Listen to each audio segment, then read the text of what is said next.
introducing yourself? Yep. Hello, everyone. This is Spyros from the nice city of Athens. Unfortunately, the weather is not that good as it usually is. I'm 30 years old, trying to survive the Greek crisis, like pretty much everyone is doing in Greece and Athens. And my normal job is I'm a military. I'm working in the Air Force. I'm a captain. But in Greece, you dream. But if you want to make your dreams come true, you have to do more stuff than what you have to do in other countries. So thanks to the Greek crisis, I've discovered a new thing that you can do. When people are pressed, you find amazing abilities. When you need to do new things to survive, human has amazing capabilities. So what are you doing?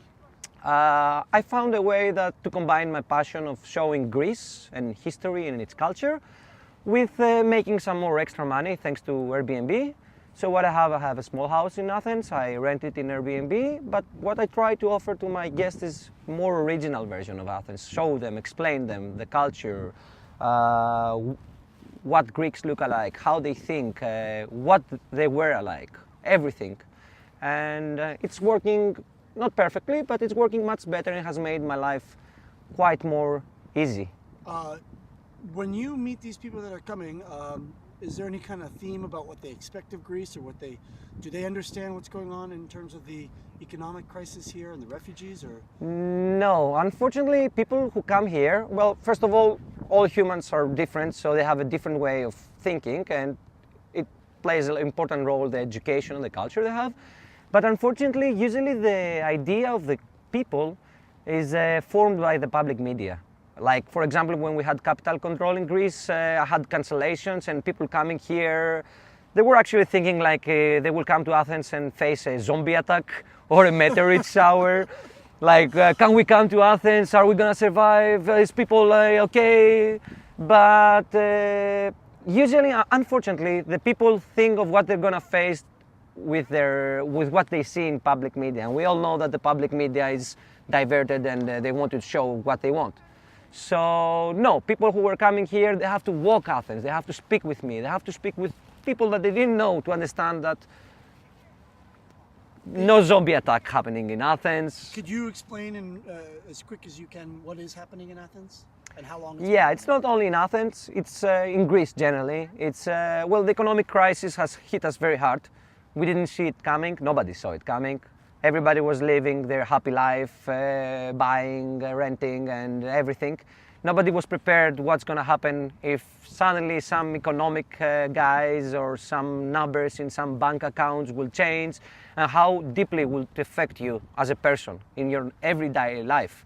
Like not having enough money for yourself to go for an extra drink, or not having enough money to buy extra food for your children or send them to a good scholarship or I don't know what. How long has this been going on?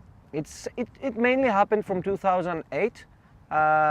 This was the big shock. Like, we were from 2008, everybody was very happy. We had the Olympic Games, money were poured in Greek economy. Nobody quite understood what happened. We all know that we were borrowing enough money. We got easy with life. We didn't think of new ways to make money. The entrepreneurship died because everybody was happy. But things changed quite fast, and they will change in other countries as well. It just happened in Greece, it goes to Italy. Worldwide, do you think this is going to happen? Well, like in America, do you think something like this could happen there? To be honest, I don't know what's happening in the US. I can be sure what's going to happen in Europe because I'm part of Europe. Like, if Greece, Italy, Portugal, and Spain doesn't have enough money to afford to buy things that are made in Germany, one way or the other, Germany is going to collapse as well because it's part of the European Union. If Germany collapses, France is going to collapse. And if France and Germany collapse, European Union is going to collapse. If European Union collapse, I think that Russia will become stronger and US has to become stronger or weaker. Some of these guys always become weaker. If you check the history, there are always two main strong guys. One in the end will be defeated, one will be the winner. So if it affects my house, it's going to affect a house in Germany, and then it's going to affect a house in US, for sure. my opinion. Do you think? Do you have anything in terms of like how you're making your life work and surviving? Do you have anything to share with people? Yeah, I remember when in the media, that's a very changing moment in my life.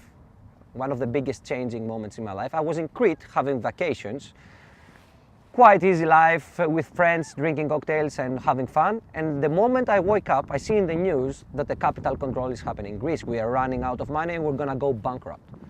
In 10 minutes, bam, like that, huge lines form in the bank ATMs and everybody's trying to take their money back. Well, I took all my money back, but it was 800 euros. It was not much money that could afford me to go on for living. So at that moment, I'm thinking, I have 800 euros. If everything stops, I'm fucked up. I won't have money to survive. And thank God I don't have children, because I don't give a shit about me. But if you have children, it's even more difficult. I'm living in a cement city that I cannot grow anything to eat. And all the money that I get is the money that they are in the bank accounts. So the moment it freezes, your life is frozen. So I started thinking of new ways how I can make money, how I can survive. If everything goes fucked up, and this thing made me work with Airbnb as a tour guide and show the Greek beauties to other people. And when everybody was did not have money and was afraid to shed because everything was going to hell, I was okay. I was not greatly okay, So but a backup plan. yeah, but a backup plan. The moment I was pressed, I started thinking of what to do. So what I think is you shouldn't wait until things go completely to shit. You just have to have a backup plan, plan B, or maybe plan C as well. Okay. So let me ask you. The name of the show is called Surviving Capitalism. What does that mean to you? Surviving capitalism is my life. What do you mean? I mean, we're in Greece, in Greek crisis place. My salary is going down, my taxation is going really fast up. Everything is much more expensive. I cannot afford the old style of my life. And I constantly have to think of ways to survive the capitalism. So come to Greece and ask some people. It's everyday life, man. It's Thank you. Is there anything else you want to share? Any advice or anything you would share with anybody? Whatever comes to your mind. Well, especially with the guys who have children and family, I will say always have a plan B. Always don't expect the crisis to hit you. It's too late then. Maybe you do it, maybe not.